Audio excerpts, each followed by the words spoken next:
හරි කන ගමන් ඉන්නේ අදත් මේ අපිට කන්න හදපු කෑම එකක් මේ තියෙන්නේ මේ දැන් මේ අපේ කඩේ වැඩ කරන කට්ටියට දැන් කයිබත් කාපු අය ඉන්නවා ඒගොල්ලන්ට ඒ මෙනු එකට කන්න ආසයි කියලා දැන් මම මේ අද මඤ්ඤොක්ක මාළුවක් හදලා මම්බටු වලට කරවල දාලා තෙල් දාලා පොල් සම්බෝල මල්ල මිරිස් කරල් බදලා පපඩම් බැද්දා. දැන් මේක හැදුවේ මේ වැඩ කරන අයට ආසාවට දැන් ඒක තමයි මේ කන්නේ.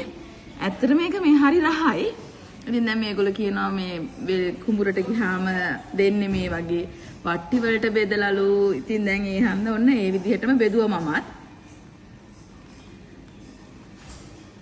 හරිම රහයි මේ කෑම ටික. ඉතින් අපි හිතුවා වෙනසකටත් එක්ක මේ වීකෙන්ඩ් එකේ සිකුරාදා සෙනසුරාදායි සිලෝන් කරි බොක්ස් එකට එන අයට මෙන්න මේ අතුරුපතේ මේ කෑම එක සර්ව් කරන්න.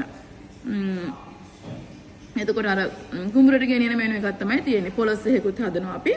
එතකොට මඤ්ඤොක්ක හදලා වම්බටු කරවලකට දාලා තෙල් දාලා පොලොස් සැඹුලක් පොල් සම්බුල මලවලා මිරිස් කරල් පපඩම් බැදලා කුඹුරට මස් ගෙනියන්න හැදුනේ.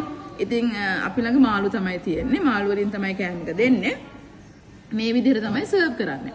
සිකුරාදා සෙනසුරාදා සිලෝන් කරි බොක්ස් පැත්තේ ආවොත් මේ මෙනු එක රහ බලන්න පුළුවන්. ඕගොල්ලන්ගේ පැත්තේ හයියට ගෙනියන කෑම වර්ග මොනවා හරි ඕගොල්ලෝ දන්නවනම් කමෙන්ට් කරගෙන යන්න.